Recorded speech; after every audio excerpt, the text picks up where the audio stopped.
कैसे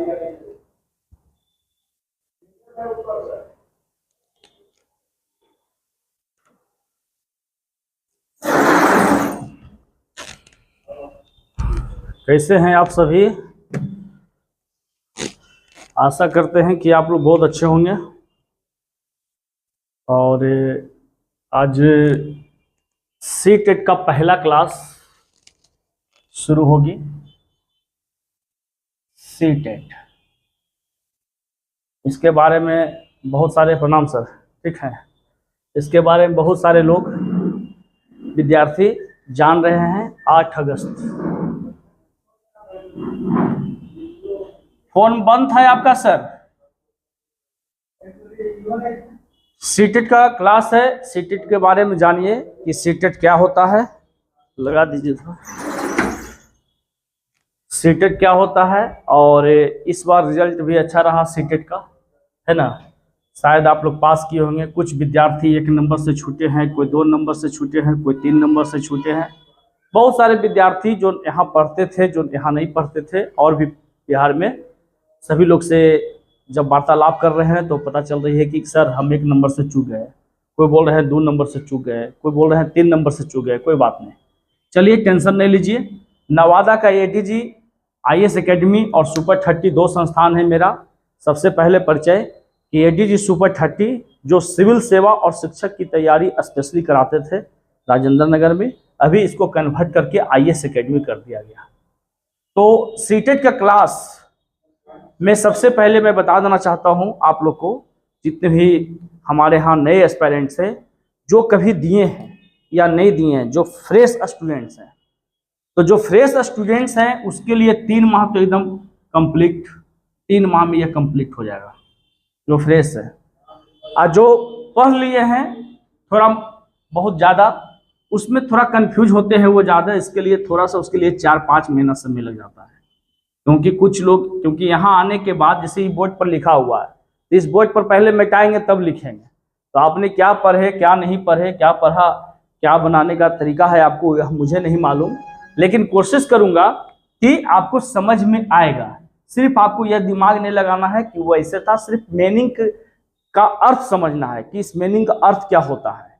हिंदी में कई तरह के अर्थ होते हैं, और जब इंग्लिश में बता देंगे तो सेम अर्थ हो जाता है, तो आपको समझना है। चलिए कोई बात नहीं।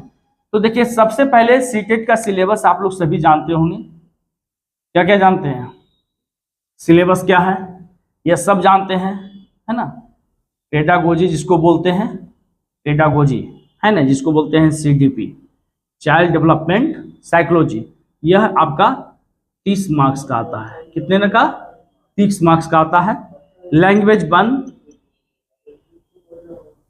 मतलब हिंदी लीजिए, चाहे कोई इंग्लिश लेंगे, यह 30 मार्क्स का आता है। और लैंग्वेज टू इंग्लिश लीजिए, चाहे हिंदी लीजिए या संस्कृत लीजिए, यह 30 मार्क्स का आता है। और जिनका पेपर आर्ट्स है वह कंप्लीट आर्ट्स वाले का 60 नंबर, 60 मार्क्स रहता है। और जिनका साइंस है उनका मैथ 30 नंबर हो जाता है और साइंस 30 नंबर होता है। यह 6 to 8 है, यह 6 to 8 है। 1 to 5 में यह सेम रहेगा, यह सेम रहेगा, यह सेम रहेगा। और इसमें मैथ हो जाता है 30 नंबर, 30 मार्क्स, और ईवीएस हो जाता है 30। मैथ और ईवीएस हो जाता है 1 to 5 में। पेडागोजी 30 मार्क्स का आपको 1 to 5, 6 to 8 दोनों में रहेगा, सिर्फ स्टैंडर्ड अलग अलग रहेगा, स्टैंडर्ड। और लैंग्वेज 1 भी इसमें रहेगा, लैंग्वेज 2 भी इसमें रहेगा, और 6 to 8 में भी रहता है। यह बेसिक नॉलेज आपको शायद जानकारी है। और जो फ्रेश स्टूडेंट है जान लीजिए कि सीडीपी आपको 30 मार्क्स मिलेगा। लैंग्वेज 1 हिंदी में 15 नंबर आपका सीडीपी मिलेगा, और 15 नंबर ही आपको व्याकरण मिलेगा, ग्रामर मिलेगा।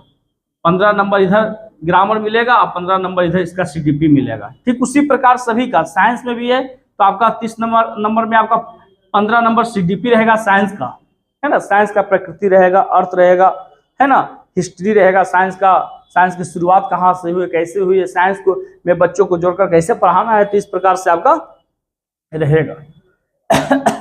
तो यह आपका सिलेबस है।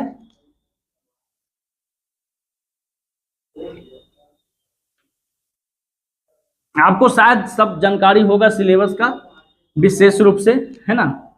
यहाँ पर आपको ध्यान देना है कि हमें सीटेट की तैयारी कम समय में बेहतर कैसे करें और अर्थ को हम कैसे समझें। और सबसे ज़्यादा कंफ्यूज हो जाता है सीडीपी में, सबसे ज़्यादा, क्योंकि पहले जो 2015, 16, 18, 17 में जो एग्जाम होती थी, 11 से लेकर 16 तक एग्जाम जो हुई है, उसमें सीडीपी का जो कंसेप्ट था ठीक था।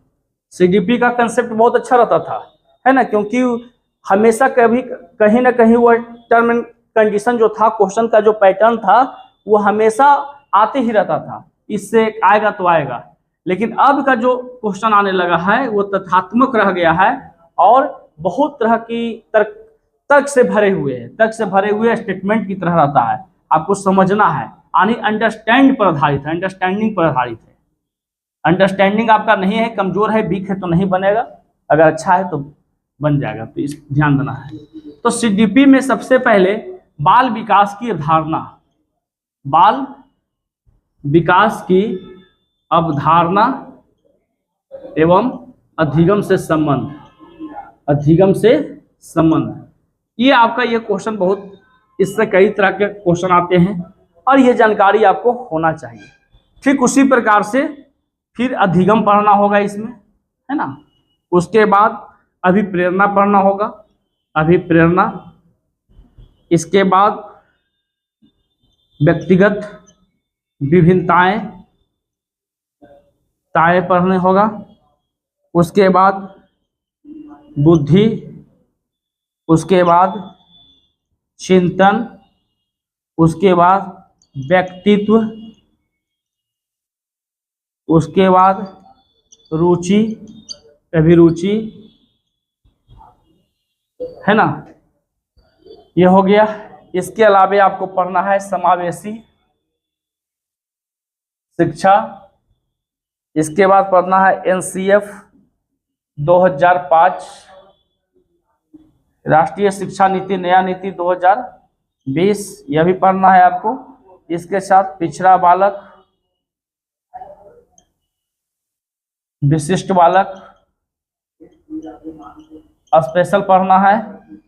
इसके साथ साथ आपको पढ़ना है समायोजन, स्पेशल पढ़ना है ना। इसके साथ साथ आपको पढ़ना है, आपको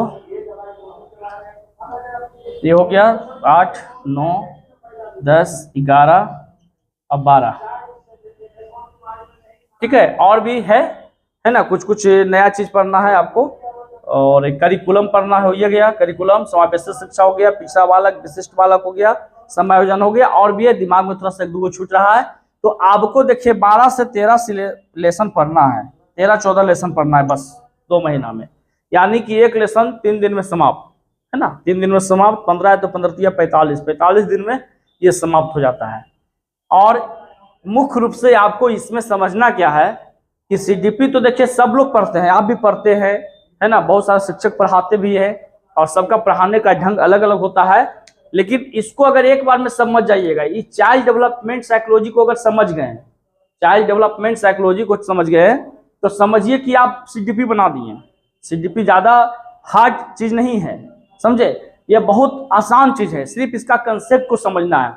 बाल विकास अगर समझ गए, है ना, अधिगम समझ गए, अभिप्रेरणा समझ गए, अगर ये समझ गए तो अधिगम समझ गए, अधिगम समझ गए तो अभिप्रेरणा समझ गए। और सब एक दूसरे के अनुनाश्रय संबंध है सब जगह। जैसे बच्चा जन्म लेता है तो बच्चा जन्म लेगा, तो बच्चा को जन्म लेने से क्या संबंध रहा, है ना, कैसे जन्म लिया, आपको पढ़ना पड़ेगा, समझना पड़ेगा इसके बारे में।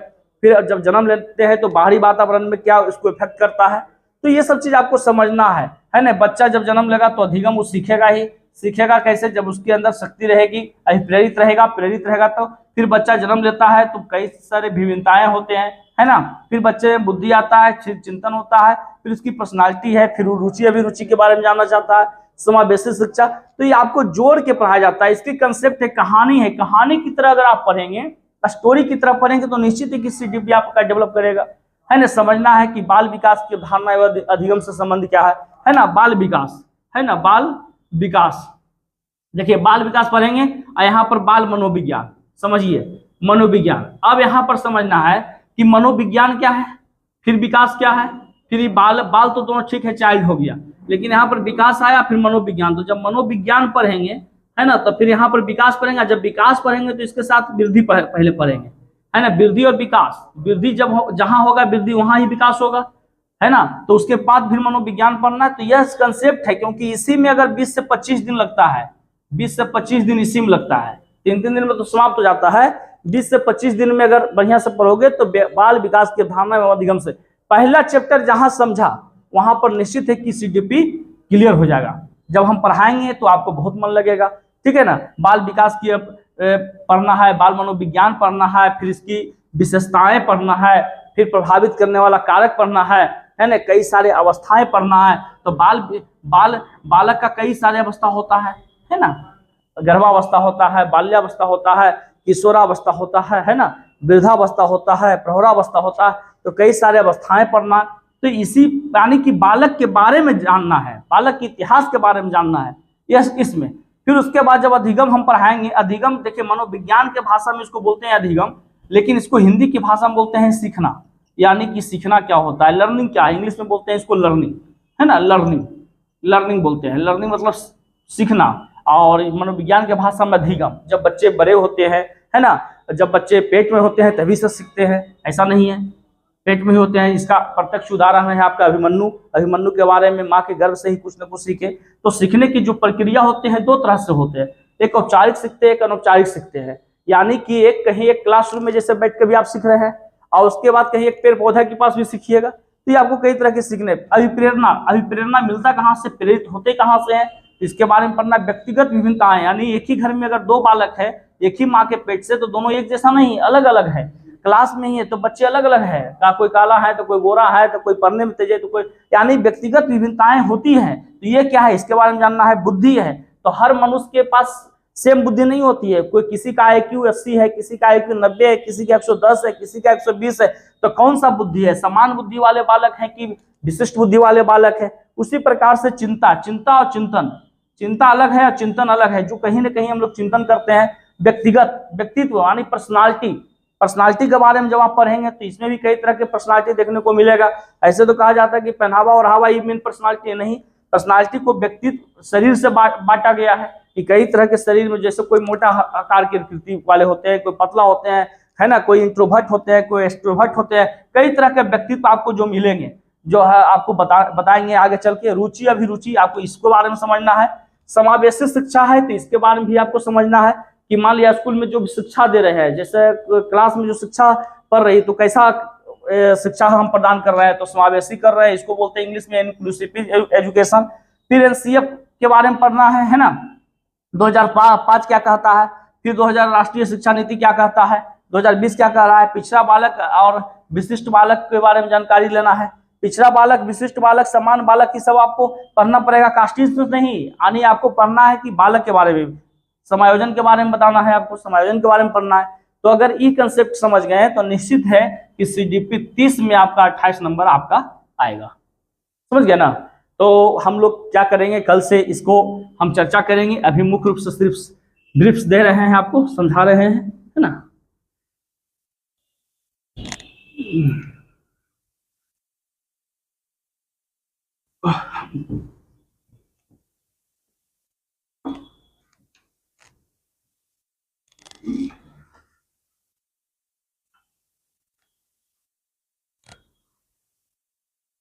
अब देखिए लैंग्वेज वन मान लिया हिंदी रखे हैं, तो हिंदी में भी आपको पढ़ना है। हिंदी में आपको पढ़ना है हिंदी साहित्य का इतिहास, हिंदी साहित्य का इतिहास पढ़ना है। नंबर 2 है ना, भाषा और विचार। नंबर 3 ध्वनि एवं वर्ण, इसको पढ़ना है। चौथा संज्ञा, सर्वनाम, विशेषण पढ़ना है। इसके बाद पढ़ना है समास, इसके बाद पढ़ना है संधि, इसके बाद पढ़ना है रस, छंद, अलंकार, इसके साथ गद्य पद, इसके साथ रचनाएं है ना। इसके बाद की पत्रिका पत्रिका, आपको यह चीज पढ़ना है। देखिए लैंग्वेज 1 में कुछ नहीं सिलेबस, बहुत हल्का सिलेबस है, सिर्फ आपको कंसेप्ट समझना है। हिंदी जब लेंगे तो हिंदी के बारे में जानकारी लेंगे कि हिंदी साहित्य का इतिहास क्या कहता है, हिंदी की शुरुआत कहाँ से हुई, हिंदी कौन सी भाषाओं में से एक है, हिंदी की लगभग कितने हजार भाषाओं में से एक माना गया है, हिंदी साहित्य के इतिहास के कालखंड को कितने भागों में बांटा गया है। तो आपको ये सब चीज पढ़ना पड़ेगा आपको, तभी आप सीख पाइएगा। भाषा और विचार क्या है, ध्वनि और वर्ण यानी व्याकरण का कुछ संबंध है, व्याकरण से रिलेशन है। तो व्याकरण के रिलेशन में कम से कम अगर 20 दिन का क्लास रहेगा बढ़िया से 20 दिन, तो निश्चित है कि आपका कवर हो जाएगा। तो यह 30 नंबर में कम से कम इसमें 28 नंबर लाइएगा। जैसे मान लिया समास पढ़ना है ना, समास है तो बीजदर कौन सा समास है, बीजदर कौन सा समास है, आपका ऑप्शन दे देगा तत्पुरुष समास, कर्म तत्पुरुष समास है ना, अकरंद तत्पुरुष समास है ना, फिर दे देगा कर्मधारय समास है ना, फिर दे देगा बहुब्रीहि समास। अब दे देगा मान लीजिए चालू ऑप्शन, तो आप कैसे बनाइएगा, यहाँ पर कंफ्यूज हो जाइएगा क्योंकि कर्म तत्पुरुष पढ़े नहीं है, कर्म तत्पुरुष पढ़े नहीं है। तो आपको समझना है कंसेप्ट को। समास, समास जब एक क्वेश्चन निश्चित रहता है, संधि से भी आता है, रस से भी आता है, रस छंद अलंकार, रस और छंद अलंकार से निश्चित क्वेश्चन है, रस छंद अलंकार, इससे निश्चित क्वेश्चन आता है हमेशा। एक क्वेश्चन रहेगा रस से है ना, तंबूरा ले मंच पर बैठे प्रेम प्रताप, साज मिले 15 मिनट, घंटों भर अलाप भैया, राग में मारे गोता और धीरे धीरे खिसक चुके थे सारे श्रोता। कौन सा रस इसमें है, तो आपको बताना होगा है ना। राम देखे सिया और सिया राम को, अखिया लड़ी के लड़ी रह गई, कौन सा समास है, कौन सा रस है, तो आपको बताना होगा। तो यह 30 नंबर इससे भी आता है जो आपको पढ़ना पड़ेगा। ये कॉमन चीज है, सिर्फ आपको समझना है। और जब समझ गए हैं तो निश्चित है कि सीडीपी में 28 नंबर, हिंदी में 28 नंबर और इंग्लिश में 15 नंबर लेके चलते हैं। मान लिया कि बहुत कमजोर आप लोग हैं, इसे 20 नंबर लेके चलते हैं, तो 28 दूनी 56 और 20 कितना हो गया है ना, 60 और 10 70 और 6 76 नंबर। और आपको पास करना है कितना नंबर में, 90 नंबर में सीटेट पास कर जाते हैं 90 नंबर में। अब देखिए मान लिया इंग्लिश, एक चीज और छूट गया, इंग्लिश में आपका जो भी आएगा एक ग्रामर पोर्शन से आएगा, ग्रामर पोर्शन से रहेगा एक आपका लिटरेचर पोर्शन से रहेगा, लिटरेचर पोर्शन से। तो ग्रामर पोर्शन में भी एक स्ट्रक्चर मेथड रहेगा, स्ट्रक्चर से रहेगा, यानी कि आपको स्ट्रक्चर्स में आपको मेथड पढ़ना पड़ेगा। मेथड क्या है, ग्रामर ट्रांसलेशन मेथड, क्या है, grammar translation method, structural method है ना, ऑडियो लिंगुअल मेथड। तो आपको उससे ही पढ़ना पड़ेगा। ग्रामर में भी वही संज्ञा सर्वनाम नाउन प्रोनाउन या आपको पढ़ना पड़ेगा। टेंस वॉइस नरेशन के बारे में जानकारी रखना होगा, आर्टिकल के बारे में जानकारी रखना होगा, यह चीज आपको पढ़ना पड़ेगा, बिना पढ़े नहीं हो सकता है। यह 3 महीना का टारगेटेड क्लास है, टारगेट क्लास है 3 मंथ्स का, क्योंकि सिलेबस वाइज सिलेबस पढ़ाई होगी। तो आप लोग अधिक से अधिक विद्यार्थी को लाइए और मन से पढ़िए, ज्यादा नहीं। घर में 3 घंटा समय देना है और 2 घंटा कोचिंग में देना है, बस 5 घंटा पढ़ना है। 5 घंटा में सीटेट बहुत बढ़िया से निकल जाएगा। सिर्फ 8 घंटा पढ़ के लोग आईएएस बनते हैं, 8 घंटा पढ़ के आईएएस बनते हैं, ओनली फॉर 8 घंटा पढ़िए, 8 घंटा आराम से खेलिए कूदिए नाचिए और 8 घंटा क्या करिए, सोइए। यही फंडा है जिंदगी का। तो हम ज्यादा नहीं कहते हैं कि 5 घंटा आप लोग पढ़िए और सीटेट निकल जाएगा। 5 घंटा 4 घंटा, इसके ज्यादा पढ़ने की जरूरत नहीं है। इसके साथ साथ आपका जो आर्ट्स पेपर आएगा, तो आर्ट्स पेपर में 60 नंबर आता है, 60 नंबर में आपका ज्योग्राफी हिस्ट्री पोल रहेगा, ज्योग्राफी हिस्ट्री पोल से रहेगा। उसके बाद साइंस में जब पढ़ेंगे तो 30 नंबर आपको वही बायोलॉजी फिजिक्स केमिस्ट्री से रहेगा और 30 नंबर मैथ रहेगा। तो हम क्या करेंगे कि कल से एक नए चैप्टर की शुरुआत करेंगे और सबसे पहले जहां क्वेश्चन फंसता है, जहां विद्यार्थियों को नहीं बनता है, आप लोग का नहीं बनता है, वहां पर हम क्या करेंगे कि सबसे पहले सीडीपी से शुरुआत करेंगे। और जब सीडीपी से शुरुआत करेंगे तो चैप्टर वाइज चैप्टर 1 क्या करेंगे, एक यूनिट पढ़ाएंगे। जैसे मान लिया कि हम बाल विकास पढ़ाएं, बाल विकास की अवधारणा पर क्या आइएगा, एवं अधिगम से संबंध, ये आपका होमवर्क है, ये आप पढ़ के आइएगा। देखिए पढ़ के आइएगा तो क्या फायदा होगा कि हम गलत पढ़ा रहे हैं कि सही पढ़ा रहे हैं, थोड़ा सा समझिएगा। जो पुराने स्टूडेंट है, जो परीक्षा दिए हैं, जो नए हैं उनको तो कुछ नहीं पता है, लेकिन जो पुराने हैं वही पकड़िएगा। तो इसको पढ़ के आने के बाद जब हम इसको कंप्लीट करेंगे, दिन में 7 डेज में इसको कंप्लीट करेंगे, 7 डेज में या 10 दिन में कंप्लीट करेंगे। बहुत कभी कभी ऐसा होता है कि 1 घंटा में भी कंप्लीट कर सकते हैं, ये बहुत बड़ा चीज नहीं है, लेकिन अभी आप लोग को समय बहुत इनफ है। इसको बढ़िया से जब एक बार पढ़ लीजिएगा तो दोबारा पढ़ने की जरूरत नहीं होगा। तो सबसे पहले कि इसको बाल विकास की अवधारणा जब कंप्लीट करेंगे तो इससे जितना सारा क्वेश्चन होगा, सारा टोटल क्वेश्चन कैसे बनता है इसका क्वेश्चन, ये आपको हम क्या करेंगे, लिखा देंगे। फिर इसी क्वेश्चन पर क्या करेंगे कि जो एडवांस क्वेश्चन होते हैं, जो जिसपे प्रैक्टिस करा देंगे, यानी कि यह चैप्टर जहां कंप्लीट हुआ, पहला चैप्टर, कि पूरा सीडीपी कंप्लीट हो जाएगा। इसी में आपको सब में हम अटैचमेंट करा देंगे, सब कहीं ना कहीं रिलेशन जुड़ा हुआ है। और निश्चित है कि ज्यादा दिन नहीं, इससे हम कोई भी क्लास मेरे यहाँ चलता है DGIS एकेडमी में तो 3 महीना से ज्यादा नहीं चलता है, 3 महीना 4 महीना एक्सेस टारगेट। अब फाउंडेशन 6 से 8 महीना इतना में कंप्लीट होता है। मेरे यहाँ जीके जीएस को पढ़ लेंगे। जैसे देखिए बीपीएससी टीचर का क्लास चल रही है, बीपीएससी टीचर का क्लास चल रही है, तो बीपीएससी टीचर के क्लास में कम से कम जो भी विद्यार्थी हैं 3 महीना से ज्यादा नहीं पढ़ाते हैं, 3 से 4 महीना, 3 से 4 महीना में रिजल्ट ओरिएंटेड रहता है, 100% गारंटी रहता है। जो अगर जिनको नहीं विश्वास है वो एक बार आइए, गार्जियन के साथ आइए, अकेले नहीं आइएगा, गार्जियन के साथ आकर एडमिशन लीजिएगा, क्योंकि ये संस्था है, कोई कोचिंग नहीं है कि आप आइए डायरेक्ट पढ़िए। यहाँ पर इस कोचिंग के बारे में समझना है, कोचिंग की विशेषताएं, यहाँ की स्थिति और वस्तु को समझ के यहाँ एडमिशन लेना है। एक टारगेट के साथ आपको यहाँ पर अचीव करना है, और आपको यह होना चाहिए कि हमें पास करना है। अगर आप पास करेंगे तभी आप मेरे यहाँ आइए, क्योंकि मैं बिना मेहनत किए हुए नहीं होगा, आपको मेहनत करवाएंगे, क्योंकि जितना हम मेहनत करेंगे उतना आपको भी मेहनत करना होगा, उससे ज़्यादा करना होगा। तो चलिए आज का क्लास हम आपको समाप्त करते हैं, और कल से आप लोग फिर से आइए। धन्यवाद।